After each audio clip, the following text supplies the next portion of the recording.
Photolytic decomposition. तो photo मतलब क्या होता है? लाइट। फोटो मतलब होता है लाइट। तो अगर लाइट की प्रेजेंस में अगर डिकम्पोजिशन हो रहा है तो उसको हम बोलते हैं फोटोलिटिक डिकम्पोजिशन। जैसे कि अगर आप देखोगे यहाँ पर एक रिएक्शन लिखा है AgCl, जो कि सॉलिड की फॉर्म में था, in the presence of sunlight क्या हो गया, अपने उसमें आयंस में ब्रेक हो गया, फिर अपने कंपोनेंट्स में क्या हो जाएगा, ब्रेक हो जाएगा। जैसे कि Ag और Cl2 अपने अपने कंपोनेंट्स में ब्रेक हो गए। डिकम्पोज मतलब क्या होता है? कोई एक चीज़ थी, वो किसी दो या फिर दो से ज़्यादा चीज़ों में डिस्प्लेस हो गई है, या फिर डिकम्पोज हो गई, या फिर स्प्लिट हो गई है, उसको हम बोलते हैं फोटोलिटिक डिकम्पोजिशन या फिर डिकम्पोजिशन। और फोटो अगर आ गया तो उससे क्या मतलब हो जाएगा कि सनलाइट की प्रेजेंस में अगर डिकम्पोजिशन हो रहा है तो उसको हम बोलते हैं फोटोलिटिक डिकम्पोजिशन। जैसे अब नेक्स्ट देखोगे AgBr था सॉलिड की फॉर्म में, तो हमने इसको सनलाइट की प्रेजेंस में रिएक्ट करवाया, जिससे ये कि क्या हो गया, ये Ag प्लस Br2 में ब्रेक हो गया या फिर स्प्लिट हो गया, तो इसको हम क्या बोलेंगे, फोटोलिटिक डिकम्पोजिशन। सो नेक्स्ट आता है हमारा टाइप्स ऑफ रिएक्शन में। नेक्स्ट आता है हमारा एंडोथर्मिक रिएक्शन। तो एंडो मतलब क्या होता है? एंडो मतलब होता है इनसाइड, इनसाइड है ना। जैसे एक्सो मतलब क्या था? एग्जिट। तो एंडो मतलब क्या होगा? इनसाइड या फिर गेन, है ना। तो हम क्या बोल सकते हैं? गेन। तो गेन किस चीज़ का? थर्म। थर्म मतलब क्या होता है? हीट। तो हीट का अगर गेन होता है किसी भी एक रिएक्शन के दौरान तो उसको हम बोलते हैं एंडोथर्मिक रिएक्शन। जैसे यहाँ पर भी लिखा है the reactions which require energy in the form of heat, light और इलेक्ट्रिसिटी। हीट की फॉर्म में एनर्जी हमें मिले, लाइट की फॉर्म में एनर्जी हमें मिले, या तो हमें फिर इलेक्ट्रिसिटी की फॉर्म में अगर हमें एनर्जी मिलती है तो, और to break reactants are known as the endothermic reaction, ताकि रिएक्टेंट्स क्या हो जाए? ब्रेक हो जाए। जैसे कि अगर मान लो कि हमने कोई एक चीज़ ली थी, ठीक है, अब ये क्या हो गया, अभी अपने रिएक्टेंट्स में क्या हो जाएगा? ब्रेक हो जाएगा, तो वो क्या बन जाएगा हमारा? एक हमारा एंडोथर्मिक रिएक्शन बन जाएगा। मान लो B प्लस C में ब्रेक हो गया इन द प्रेजेंस ऑफ क्या, अब इस पे क्या हुआ, साथ में हीट भी इन्होंने क्या करी है? गेन करी है, तो वो आएगा हमारा एंडोथर्मिक रिएक्शन में। जब इन्होंने हीट गेन करके रिएक्टेंट्स को जो है वो ब्रेक कर दिया, उसको हम बोलेंगे एंडोथर्मिक रिएक्शन। एंडो मतलब होता है इनसाइड या फिर गेन। तो gain of heat, electricity, light अगर होता है तो उसको हम बोलते हैं एंडोथर्मिक रिएक्शन। नेक्स्ट आता है हमारा डिस्प्लेसमेंट रिएक्शन। अब डिस्प्लेस मतलब क्या होता है? किसी और की जगह ले जाना, या फिर एक की जगह दूसरी जगह आ जाना। जैसे कि अगर मान लो यहाँ पर जैसे कि अब Fe है और प्लस CuSO4 है, तो अब क्या हो जाएगा? Cu हट जाएगा, Cu की जगह पर Fe आ जाएगा। तो मतलब Fe ने Cu को क्या कर दिया? डिस्प्लेस कर दिया। और ये ऐसे नहीं हो सकता कि हर एक बंदा किसी और को डिस्प्लेस नहीं कर सकता, सिर्फ वही बंदा डिस्प्लेस करेगा जो कि स्ट्रांग होगा। तो जो ज़्यादा रिएक्टिव होता है वो लेस रिएक्टिव वाले को डिस्प्लेस कर देता है। किसमें? डिस्प्लेसमेंट रिएक्शन में। जैसे यहाँ पर भी लिखा है the chemical reaction in which more reactive element, कौन डिस्प्लेस करेगा? मोर रिएक्टिव एलिमेंट जो है वो लेस रिएक्टिव एलिमेंट को क्या कर देगा? डिस्प्लेस कर देगा फ्रॉम इट्स सॉल्ट सोल्यूशन। अब ये क्या था? Cu का सॉल्ट सोल्यूशन था और यहाँ पर Fe अकेला था। तो अब Fe ने क्या करा? Fe क्योंकि स्ट्रॉन्ग था कॉपर से, तो Fe ने कॉपर को डिस्प्लेस कर दिया, जिसके कारण क्या हो गया हमारा? यहाँ पर FeSO4 बना प्लस कॉपर मिल गया। अब नेक्स्ट अगर आप देखोगे जिंक और कॉपर में, तो इसमें जिंक क्या है? स्ट्रॉन्ग है, तो जिंक क्या कर देगा? कॉपर को डिस्प्लेस कर देगा और ZnSO4 बना देगा प्लस कॉपर बना देगा। इसको हम क्या बोलेंगे? Displacement reaction. डिस्प्लेस मतलब क्या होता है कि किसी और की जगह हम खुद आ जाएं, ठीक है, किसी और की जगह हम ले लेते हैं तो उसको हम बोलते हैं डिस्प्लेस कर देना। किसी और की जगह कोई और बंदा आ जाए तो उसको हम बोलते हैं डिस्प्लेसमेंट रिएक्शन, ठीक है। अब अगर आप देखोगे नेक्स्ट रिएक्शन, तो डबल डिस्प्लेसमेंट की मतलब भाई दो बारी किसी और, मतलब दो बंदे थे मान लो, या फिर कि दो बेस्ट फ्रेंड थे, ठीक है, दो बेस्ट फ्रेंड्स थे।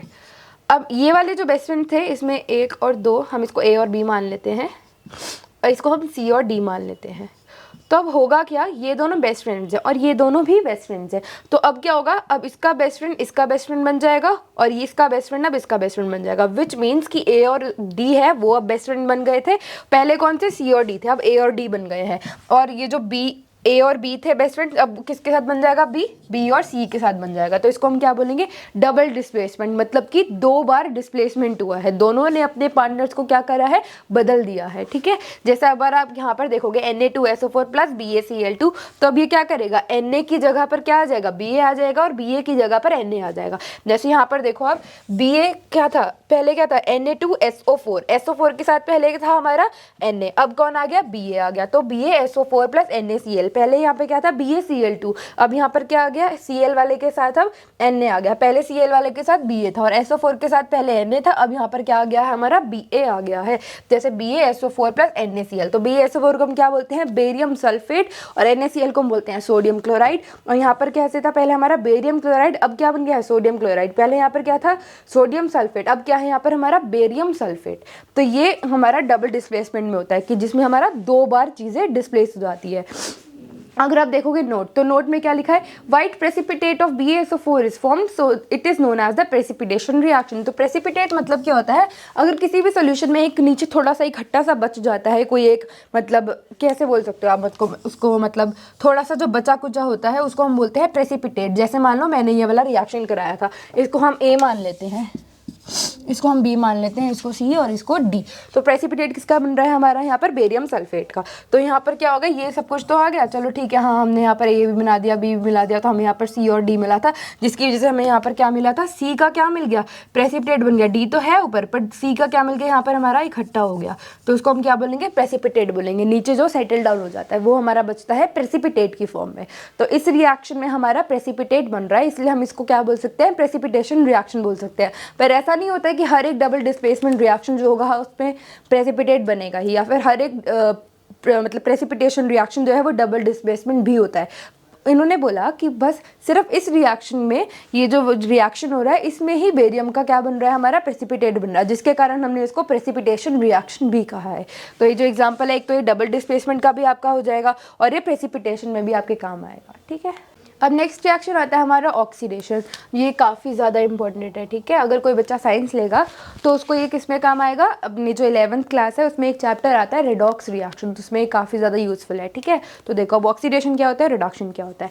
तो ऑक्सीडेशन से भी नाम से समझ आ रहा है कि लाइक कुछ ऑक्सीजन से कुछ तो रिलेटेड होगा, है ना। तो ऑक्सीडेशन में क्या होगा, एडिशन ऑफ ऑक्सीजन होता है और रिमूवल ऑफ हाइड्रोजन होता है, ठीक है। अगर जैसे अब ये Cu है और ये O था, Cu में हमने क्या ऐड करा दिया, ऑक्सीजन को ऐड करा दिया, तो ये हमारा क्या होगा ऑक्सीडेशन कहलाता है। नेक्स्ट होता है हमारा CuO था, मान लो अब H2 था, अब हमने यहाँ पर क्या करा Cu था, अब Cu में से हमने क्या कराया ऑक्सीजन को रिमूव कराया है, बल्कि हमने ऐड किस में कराया हाइड्रोजन में। तो इस बार ऑक्सीडेशन किसका हुआ है, इस वाले का हुआ है, और इसका क्या हो गया है रिडक्शन। ये अभी मैं आपको बाद में बताऊंगी, अभी नेक्स्ट वाले रिएक्शन में। जैसे अगर आप देखोगे Cu और O2 का, तो इसमें क्या हुआ है, इसका हमारा यहाँ पर ऑक्सीडेशन हुआ है। अगर आप बात करोगे कार्बन की, तो यहाँ पर इसका क्या हुआ है ऑक्सीडेशन हुआ है। वहीं अगर आप बात करोगे Cu और H2 की, तो इसमें जो ऑक्सीडेशन है वो हुआ है हमारे H2 का, ना कि Cu का, ठीक है। क्योंकि Cu में से ऑक्सीजन तो हटा है तो उसको ऑक्सीडेशन नहीं हुआ है, ठीक है। बाकी अगर आप देखोगे कि मतलब इलेक्ट्रॉन की टर्म्स में क्या है, वैसे भी 10th में पूछते नहीं है, पर आप फिर भी जान लीजिए कि ऑक्सीडेशन मतलब क्या होता है, लॉस ऑफ इलेक्ट्रॉन, ठीक है। तो इलेक्ट्रॉन के लॉस को भी हम क्या बोलते हैं ऑक्सीडेशन कहते हैं। अब नेक्स्ट आता है हमारा रिडक्शन। रिडक्शन मतलब क्या होता है, कुछ रिड्यूस हो रहा होगा, मतलब कुछ हट रहा होगा। तो हटेगा क्या इस बार, addition of hydrogen and removal of oxygen. तो इस बार क्या होगा, ऑक्सीजन को रिमूव करेंगे। जब हम ऑक्सीजन को रिमूव कर देते हैं तो वो हमारा कहलाता है रिडक्शन, ठीक है। तो रिडक्शन में क्या आएगा, जैसे अगर आप देखोगे CuO है और H2 है, जब हमने हीट करवाया तो Cu प्लस H2O हो गया। तो अब देखो यहाँ पर CuO था और यहाँ पर क्या हो गया था, हमारा ऑक्सीजन रिमूव हुआ है, तो इसका क्या हुआ है यहाँ पर रिडक्शन हुआ है, जो यहाँ पर भी हुआ था। यहाँ पर बताया था ना मैंने आपको कि इसका क्या हुआ है, यहाँ पर रिडक्शन हुआ है। Cu में से CuO में से O क्या हो गया, हट गया है, तो O के रिमूवल को हम क्या बोलेंगे, रिडक्शन बोलते हैं। जैसे CuO प्लस H2 अगर हमने हीट करवाया तो Cu प्लस H2O बना। तो जब हमने यहाँ पर ये हीट करवाया था तो इससे इसकी पे क्या हो गया था, ऑक्सीजन रिमूव हो गया था, जिसको हम क्या बोलेंगे, रिडक्शन बोलेंगे। बाकी अगर आप देखोगे H2, तो H2 में क्या हुआ है, यहाँ पर ऑक्सीजन ऐड हुआ है, तो इसको हम क्या बोलते हैं, ऑक्सीडेशन कहते हैं। अब जिसमें अगर किसी रिएक्शन में दोनों चीज़ें हो रही हो, रिडक्शन भी और ऑक्सीडेशन भी, तो उसको हम क्या बोलते हैं, रेडॉक्स रिएक्शन बोलते हैं, ठीक है।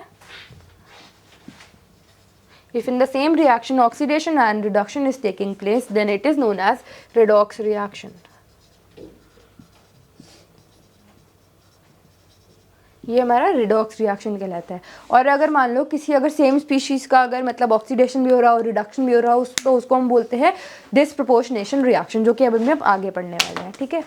नेक्स्ट टॉपिक है हमारा effects of oxidation in daily life. तो अभी हमने जो ऑक्सीडेशन और रिडक्शन पढ़ा था, तो उसमें से ऑक्सीडेशन का हमारी रियल लाइफ पे क्या क्या मतलब असर पड़ता है, हमारी डेली लाइफ में हम उसको कहाँ कहाँ देख सकते हैं, ठीक है। सबसे पहले इसलिए हमारा क्या है, कोरोजन। तो कोरोजन मतलब क्या होता है, कुछ मतलब कोरोजन मतलब इस कुछ कोरोडेड से रिलेटेड होगा। कोरोड मतलब होता है अगर कोई एक थिक सी कोई मेटल रॉड थी, अब वो क्या हो गई है, थोड़ी थिन हो गई है, ठीक है। कोरोड कैसे हो गई होगी, वो यहाँ से सड़ गई होगी, गल गई होगी, जिसकी वजह से क्या हो गया होगा, उसका मेटल लॉस हो गया होगा, जिसकी वजह से वो थिन हो गई है, उसी को हम बोलते हैं कोरोड हो जाना। तो corrosion is related to corroded, ठीक है। तो कोरोजन क्या होता है, when a metal is expose to moisture, air और acid etcetera for some time, a layer of hydrated oxide is formed which weakens the metal and hence metal is said to be corroded। तो metal क्या हो जाता है, corrode हो जाता है। कैसे कोरोड होता है, अगर मान लो मैंने कोई एक आयरन की रॉड ली है, ठीक है, अब मैंने उसको ऐसे मतलब बाहर ऐसी कोई लॉन पे रख दिया, लॉन मतलब होता है किसी गार्डन में रख दिया है ऐसी ओपन एयर में, ठीक है, बारिश है, हवा आ रही है ना, नॉर्मल एटमॉस्फेयर में क्या होता है, मॉइस्चर होता है, जिसकी वजह से क्या हो जाएगा, वो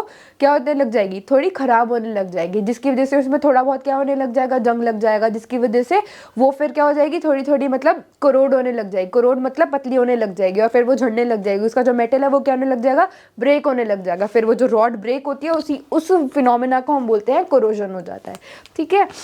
जैसे रस्टिंग ऑफ आयरन हो गया, black coating on the silver, ठीक है। अब जैसे सिल्वर है, अगर हम सिल्वर को, सिल्वर की रिंग हो गई है ना, और क्या होती है एंकलेट, एंकलेट मतलब जो पायल होती है, अगर हम उसको ऐसे ही रख देते हैं तो उसमें क्या हो जाता है, पूरा वो ब्लैकिश सी हो जाती है, तो वो भी किसकी वजह से होता है, ऑक्सीडेशन की वजह से होता है। नेक्स्ट आता है हमारा ग्रीन कलर की कोटिंग हो जाती है कॉपर के यूटेंसिल्स पर, मतलब अगर आप कॉपर का कुछ भी लोगे, जैसे पतीला ले लो, ग्लास ले लो, तो उसमें क्या हो जाता है, अगर आप उसको ऐसे एटमॉस्फेयर में रख दोगे, मतलब ऐसे नॉर्मल बाहर रख दोगे, तो उसकी वजह उसमें क्या हो जाएगा, ग्रीन कलर की कोटिंग आ जाती है, मतलब जो उसका रियल कलर होता है वो क्या होता है, थोड़ा थोड़ा चेंज होने लग जाता है due to the effect of oxidation, ठीक है। नेक्स्ट क्या है हमारा, हम यहाँ पर corrosion can be prevented by, कैसे प्रिवेंट कर सकते हैं हम, गैल्वेनाइजेशन करा सकते हैं, इलेक्ट्रोप्लेटिंग करवा सकते हैं, बाय पुटिंग इन पेंट्स, मतलब हम क्या कर सकते हैं, उसको पेंट कर देंगे, पेंट कर देंगे तो फिर जो ऑक्साइड की जो लेयर है और जो मेटल है वो अपने मतलब आपस के कॉन्टैक्ट में नहीं आ पाएंगे, जिसकी वजह से क्या होगा, कोरोजन प्रिवेंट हो सकता है। और इलेक्ट्रोप्लेटिंग करवा दोगे, उसमें भी हम क्या कर देते हैं, किसी चीज़ की परत चढ़ा देते हैं, और गैल्वेनाइजेशन में भी हम परत चढ़ा देते हैं, ठीक है। तो ये सारी चीज़ें अगर हम कर देंगे तो मेटल और जो एयर है या फिर रेन वगैरह है या फिर कोई भी अगर मॉइस्चर है तो वो आपस में कॉन्टैक्ट में नहीं आ पाएंगे, जिसकी वजह से कोरोजन नहीं होगा। नेक्स्ट आता है हमारा रैंसिडिटी। रैंसिडिटी में क्या होता है, the oxidation of fats and oils when expose to air is known as the rancidity. अब जैसे कि मान लो हम लोग चिप्स खाते हैं, है ना, तो उस चिप्स पे हवा भरी होती है, वो हवा नहीं होती है, वो होती है हमारी नाइट्रोजन गैस। तो वो जो नाइट्रोजन गैस है वो क्यों होती है, ताकि वो रैंसिडिटी ना हो जाए। अब रैंसिडिटी से क्या मतलब है, रैंसिडिटी होता है हमारा कि ताकि वो जो चिप्स है वो क्या हो जाए, सॉगी ना हो जाए, ख़राब ना हो जाए, है ना, क्योंकि उसमें ऑयल होता है, वो बेक्ड होता है या फिर मतलब फ्राइड होते हैं। तो अगर उसको हम ऐसे ही रख देंगे हवा में, ऐसे ही मतलब ऐसे खुले पैकेट में मैंने रख दिया, तो उसकी वजह से वो क्या हो जाएगा, ख़राब हो जाएगा, वो क्या हो जाएगा, सड़ जाएगा। सड़ने की वजह से उसमें गंदी स्मेल आने लग जाएगी, ना वो खाने लायक रहेगा, ना उसमें क्रंची रहेगा, वो क्या हो जाएगा, बिल्कुल सॉगी हो जाएगा। तो इसीलिए क्या भरी जाती है उन पैकेट्स में, नाइट्रोजन गैस भरी जाती है, ताकि वो क्या ना हो, रैंसिड ना हो जाए। रैंसिड मतलब ख़राब ना हो जाए। तो ऑक्सीडेशन अगर हो जाती है फैट्स और ऑयल्स की, तो उसको हम क्या बोलते हैं, रैंसिडिटी बोलते हैं। अब क्या है मेथड्स फॉर प्रिवेंटिंग रैंसिडिटी, जैसे सबसे पहले क्या है, by adding antioxidants, keeping food in air tight container. अब जैसे कि हम एयर टाइट कंटेनर ले लेते हैं, मान लो अगर आपको एप्पल है ना, एप्पल अगर लेके जाते हो तो उसको एयर टाइट कंटेनर में लेके जाते हो, ताकि उस पर जो ब्लैक कलर का जो कोटिंग आ जाती है वो ना हो। या फिर अगर आप कोई चिप्स लेकर जाते हो तो उसको आपको क्या रखना चाहिए, बिल्कुल एयर टाइट कंटेनर में रखना चाहिए, या फिर एकदम पैकेट जो है वो एकदम सील होना चाहिए। कहीं से भी अगर हवा निकलेगी तो नाइट्रोजन गैस निकलने की वजह से वो जो आपके चिप्स होंगे या फिर बिस्किट जो भी है वो क्या हो जाएगा, ख़राब हो जाएंगे, सॉगी हो जाएंगे। नेक्स्ट आएगा रिप्लेसिंग एयर बाय नाइट्रोजन। तो वो ऐसी नॉर्मल हवा नहीं भरते कि हाँ भाई हमने यहाँ पे ऐसे पैकेट करा, हवा भरी और बंद कर दिया, ऐसा नहीं होता। हमें क्या भरना होता है, नाइट्रोजन गैस भरनी होती है। नेक्स्ट है हमारा रेफ्रिजरेशन, मतलब कि हम उसमें क्या रखते हैं, फ्रिज में रखना चाहिए हमें, ताकि वो ठंडा रहे। अगर ठंडा रहेगा तो वहाँ पर फंगस आने के कम चांसेस होते हैं, क्योंकि फंगी जो है, फंगस जो होती है वो हमेशा कहाँ ग्रो करती है, हमेशा मॉइस्ट एरिया में, ह्यूमिड प्लेसेस में। तो इसीलिए हमें क्या रखना चाहिए, उसको ठंडी जगह में रखना चाहिए, मतलब फ्रिज में रखना चाहिए। ये सारे जो मेथड्स हैं इससे हम रैंसिडिटी को प्रिवेंट कर सकते हैं।